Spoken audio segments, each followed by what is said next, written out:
حضرت ایوب علیہ السلام کے پاس جتنا تھا شاید اس دنیا میں اتنا کسی کے پاس نہیں ہوگا، اتنا مال اللہ نے انہیں عطا کیا، مگر وہ شکر کے لیے رات کھڑے ہوتے تو صبح ہو جاتی، اللہ تعالیٰ ان کو دکھا کر فرشتوں پر رشک فرماتا تھا، اے فرشتوں دیکھو میرا بندہ، میں نے اسے سب دیا ہے پھر بھی میری عبادت میں کمی نہیں کرتا۔ فرشتوں نے کہا کہ مولا اگر تو اس سب سے لے لے گا تو شکر کرے گا یہ بندہ تیرا؟ اللہ تبارک و تعالیٰ نے فرمایا اب اسے میں آزمائش میں ڈالتا ہوں، تم نے یہ سوال کیا ہے کہ میرے مال ساری چیزیں دینے کی وجہ سے یہ شکر کر رہا ہے، تو حضرت ایوب علیہ السلام کثرت سے الحمدللہ کہا کرتے تھے۔ پھر اللہ تبارک و تعالیٰ نے اچانک آزمائش میں، امتحان میں ایسا ڈالا اس نبی پاک کو کہ آندھیاں چلیں، ایسی آندھیاں چلیں کہ ان کے پورے جانور ایک ساتھ مر گئے، سب چلے گئے۔ ایک بھاری نقصان ہے، یہ کروڑوں کا نقصان جس کا ہو جائے۔ حضرت ایوب علیہ السلام پھر مصلی بچھائے اور رات میں الحمدللہ کی تکرار شروع کرتے ہیں کہ رب العالمین تیرا کروڑا شکر و احسان ہے، اور شکر بجا لاتے رہے، یہاں تک کہ پھر چند دنوں کے بعد بیماریوں کی وبا پھیلی۔ وہ بیماریوں میں ایسا ہوا کہ ان کی اولاد یہ کے بعد دیگرے انتقال کرنا شروع ہو گئی۔ ان کے بیٹے اور بیٹیاں جتنی تھیں تقریباً 100 اولاد ان کی سب انتقال کر گئے۔ ہر بیٹے کے انتقال کے وقت جب آپ کو خبر دی جاتی تو وہ یہی کہتے کہ میرا کچھ بھی نہیں گیا، رب تبارک و تعالیٰ نے دیا تھا اور اس نے واپس لے لیا، مجھے کس چیز کا غم ہے۔ وہ الحمدللہ کہتے رہے، اسی پر قائم رہے۔ ظاہر سی بات ہے اولاد کی محبت، مال کی محبت فطرت میں آ ہی جاتی ہے۔ یہ بہت کٹھن مرحلہ ہوتا ہے کہ صبر کر لے جانا، بولنے کے لیے بڑا آسان ہے، بولنا آسان ہے، عمل کر کے دکھانا یہ بہت کٹھن مرحلہ ہے۔ کسی کی جدائی برداشت کرنا یہ سب کے بس کا بات کام نہیں۔ اس کے بعد ان کی یہ اہل خانہ سارے جب دنیا سے رخصت ہو گئے، کچھ بھی باقی نہیں تھا سوائے آپ کے ایک چھوٹے سے گھر کے اور آپ کی ایک وفا شعار بیوی حضرت بی بی رحمت، ان کو جمیلہ بھی کہا گیا ہے۔ حضرت بی بی رحمت آپ کے ساتھ رہیں خدمت کرتے ہوئے، باقی کوئی نہیں تھا۔ حضرت ایوب علیہ السلام پھر چند دنوں کے بعد خود آپ کو علالت بیماری ایسی آئی کہ بخار بڑھتا گیا بڑھتا گیا بڑھتا گیا، اتنا کہ آپ کا جسم بخار سے گل گیا پورا، لیکن اس حالت میں بھی آپ بارگاہ رب العزت میں پوری رات کھڑے ہونے کی کوشش کرتے۔ آپ لکڑی کے سہارے، دیوار کے سہارے کھڑے ہوتے تھے اور گر جاتے تھے رات کو عبادت کرتے کرتے۔ پھر ایک وقت ایسا بھی آیا کہ آپ کے جسم میں سب دراڑیں پڑ گئی تھی، گوشت کٹ کٹ کے گرنے لگا، اور جب آپ کو سلایا جاتا پھر اٹھایا جاتا تو آپ کی چمڑی بسترے سے لگ جاتی تھی۔ جسم مبارک میں اس قدر گلن آ گئی تھی، یعنی گل گیا تھا بخار کی تپش سے، گرم سے۔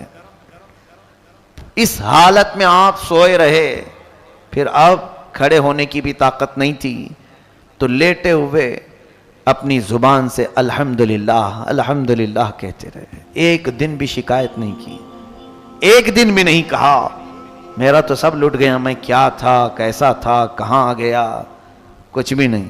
اس حالت میں بھی بستر پر رب تبارک و تعالیٰ کے شکر میں مصروف ہے۔ اسی لیے تو صبر اور شکر یہ دو چیزیں بہت ہلکی چیزیں ہیں کہنے کو، لیکن عمل میں اتنی ہی بھاری ہیں، بہت بھاری ہیں۔ صبر کر لے جانا اور شکر کر لے جانا یہ اولیاء اکرام، انبیاء اکرام کی اعلیٰ عادتوں میں سے ہے۔ اگر کسی کو لگ گئی یہ عادتیں، سمجھ لو کہ وہ بہت بڑا مقام حاصل کر لیا، بہت بڑا مقام حاصل کیا، ورنہ ہر ایک کے بس کی بات ہے ہی نہیں ہے۔ میرے عزیزو، سیدنا ایوب علیہ السلام اسی حالت میں سوئے رہے سوئے رہے۔ پھر ایک وقت ایسا آیا کہ آپ کی زبان کٹ گئی، زبان کٹ گئی جگہ جگہ سے، زبان ہلتی نہیں تھی۔ اس حالت میں بھی ان کی وفا شعار خاتون حضرت بی بی رحمت انہیں چھوڑ کر نہیں گئیں۔ اس خاتون کو ہماری عورتیں آئیڈیل بنا لیں، نمونہ بنا لیں۔ آج اگر تمہارا شوہر صحیح سلامت ہے، تمہیں دیکھ رہا ہے، کما رہا ہے، تو اس کے آگے پیچھے گھوم رہی ہو. جہاں اس کی نوکری چھوٹی، جہاں اس کی صحت میں کمی آئی، تم فوراً شکایتیں شروع کرتی ہو اور پھر کوشش میں یہ لگی رہتی ہیں کسی بھی طرح سے بھاگ جائیں چھوڑ کر کے. کچھ نہیں کرتا ہے. اس کی صحت مندی کے دنوں میں تو کچھ کیا اس نے. اگر آج اس پر کوئی چیز آفتیں آ گئی ہیں، بارگاہ رب العزت میں دعا کرو کہ مولا اس پر آئی ہوئی بلائیں ٹال دے. اللہ تعالیٰ بیوی کی دعا سے شوہر کو صحیح فرماتا ہے، لیکن ناشکری بیویوں سے نہیں. اور حدیث پاک میں یہ بھی ہے، حضور صلی اللہ علیہ وسلم فرماتے ہیں میں نے جہنم میں اکثر عورتوں کو دیکھا معراج کی رات میں. صحابہ سے صحابیات اس وقت جو موجود تھیں حضور سے پوچھتی ہیں یا رسول اللہ کیوں عورتیں زیادہ کیوں تھیں؟ اللہ کے نبی فرماتے ہیں یکفرن العشیر، کہ وہ اپنے شوہروں کی ناشکری بہت کرتی ہیں. ناشکری. اور حضور نے یہ لفظ بھی بتا دیا حدیث پاک میں کہ زندگی بھر اس کے ساتھ اس کا شوہر اچھا کرتا ہے، کبھی اس کی خواہش کے مطابق کوئی کام نہیں کیا تو وہ پورے کاموں کو یوں کہہ دیتی ہے کب تم نے میرے ساتھ اچھا کیا. یہ جملہ اس کو جہنم میں لے جائے گا. یہ تو عادت سی بنی ہوئی ہے گھروں میں. میری بہنیں، عزت مآب خواتین، ان تمام چیزوں سے پرہیز کرو. تمہاری زبان جو اس طرح سے بے لگام ہے آج، یہ دوزخ میں جانے کا سبب بن سکتی ہے.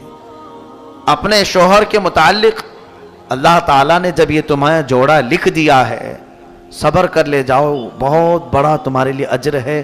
ظاہر سی بات ہے آج تمہارا شوہر جیسا بھی ہوگا فرعون تو نہیں ہوگا. فرعون تو نہیں ہوگا. فرعون حضرت آسیہ کو سلاتا تھا اور ان کی ہتھیلیوں میں میخ مارتا تھا، کیلیں ٹھوکتا تھا، اور پھر ان کے سر کی چوٹی کے بال سے چھت کو لٹکا دیتا تھا. دن بھر وہ بالوں سے لٹکی رہتی تھی. اس قدر ظلم کرتا تھا سیدہ آسیہ پر. کس لیے؟ کہ وہ حضرت موسیٰ علیہ السلام پر ایمان لائی تھی، اور اسی حالت میں ان کو شہید کر دیا. اس نے مار کر کے ٹکڑے کر کے شہید کیا سیدہ بی بی آسیہ رضی اللہ تعالیٰ نے. لیکن میرے آقا صلی اللہ علیہ وسلم فرماتے ہیں آسیہ کو میں نے جنت کے سب سے بلند مقام میں دیکھا. اور پھر اتنا ہی نہیں بلکہ حضور صلی اللہ علیہ وسلم فرماتے ہیں میں معراج کی شب جبرائیل کے ساتھ جا رہا تھا، ایک جگہ سے تیز خوشبو آئی. پوچھا جبرائیل یہ کس چیز کی خوشبو ہے؟ عرض کرتے ہیں یا رسول اللہ صلی اللہ علیہ وسلم فرعون کی بیوی آسیہ کی کنگھا کرنے والی جو خاتون تھی اس کے ہاں سے یہ خوشبو آ رہی ہے. اس کے حضرت آسیہ کے بالوں میں جو کنگھا کرنے والی خادمہ تھی یہ اس کی قبر کی خوشبو ہے. پھر حضرت آسیہ کا حال کیا ہوگا؟ صبر کی وجہ سے وہ اجر دیا گیا. بہرحال حضرت بی بی رحمت ایوب علیہ السلام کی نیک وفا شعار خاتون یہ بھی ایسی صابرات تھیں، چھوڑ کر بھاگی نہیں.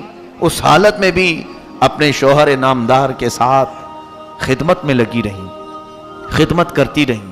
جیسے بھی ہیں آج گوشت کے ٹکڑے کٹ رہے ہیں، ان کے بستر سے چمڑی لگ رہی ہے، لیکن ہے تو یہ اللہ کے نبی ہے میرے شوہر، میں آخری سانس تک ان کے ساتھ رہنے والی ہوں. لیکن علاج کے لیے دوڑ بھاگ بھی کرتی تھی. ایک بار بازار میں ایک حکیم صاحب پکار رہے تھے میرے پاس، ہر چیز کا علاج ہے.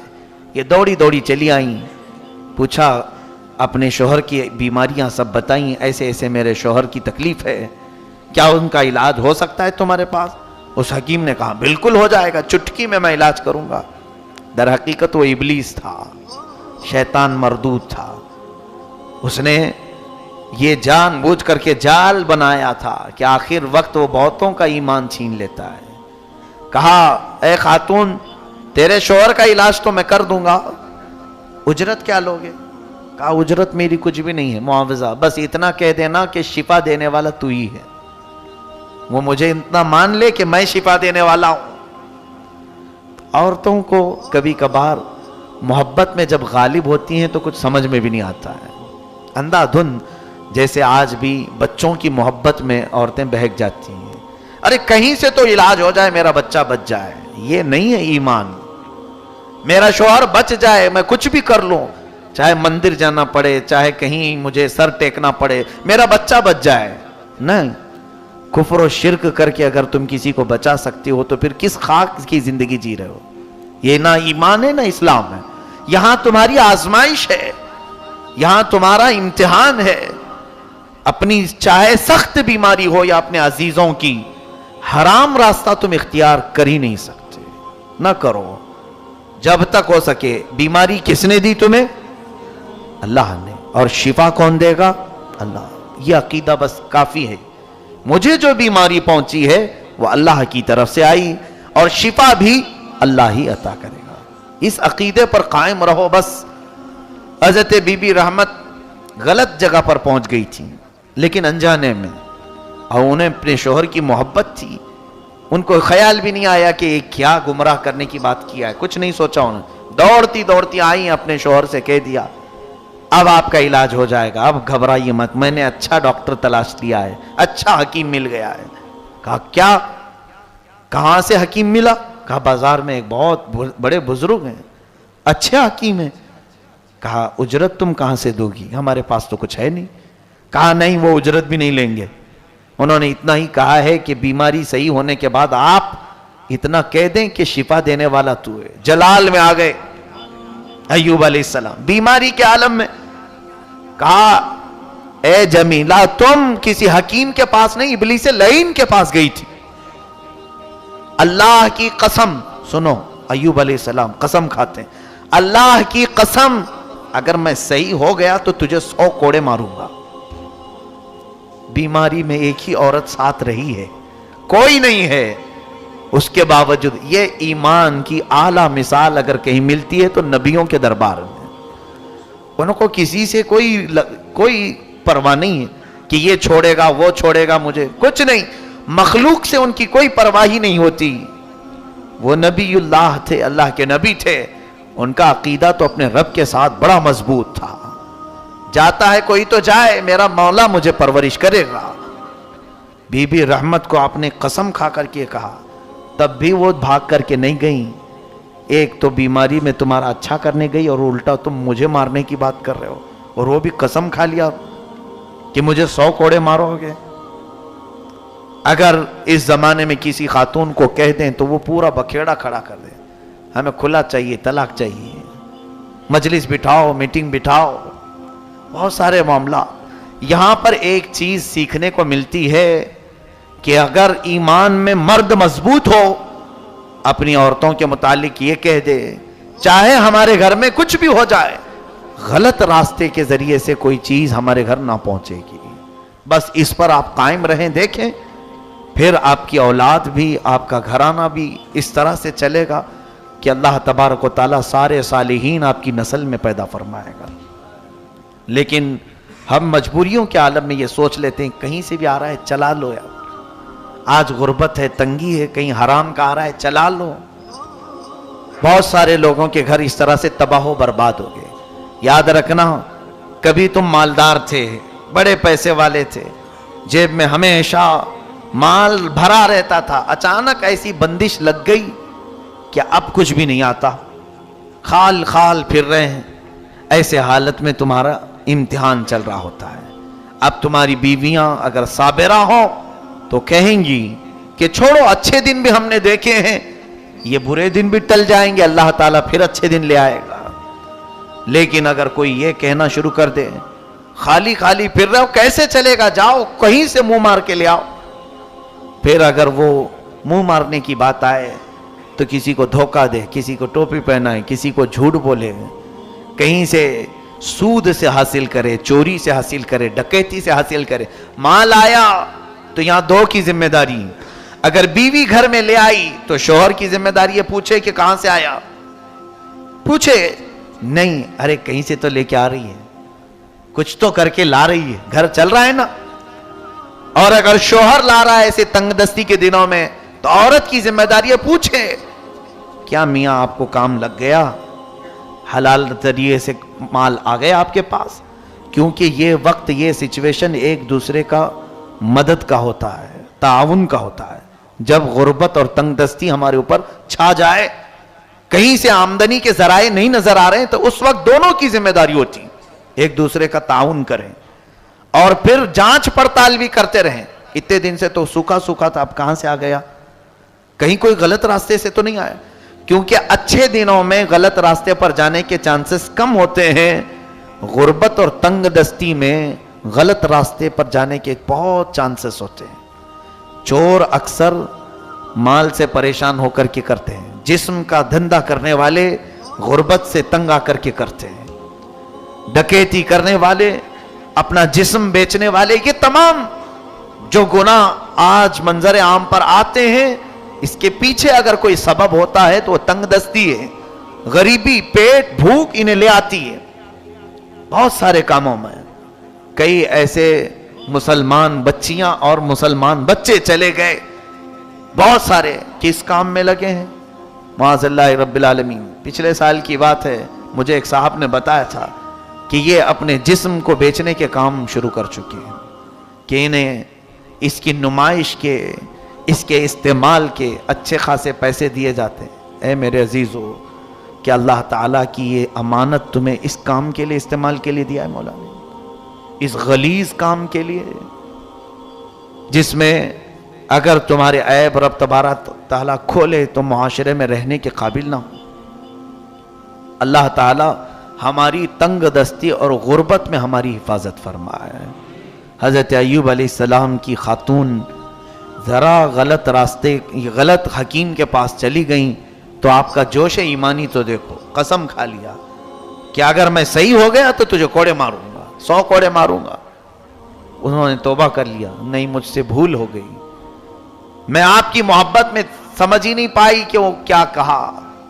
خیر اللہ نے مجھے ہدایت دی آپ کے ذریعے سے، شکر بجا لائی، پھر بھی چھوڑ کر کے نہیں گئی.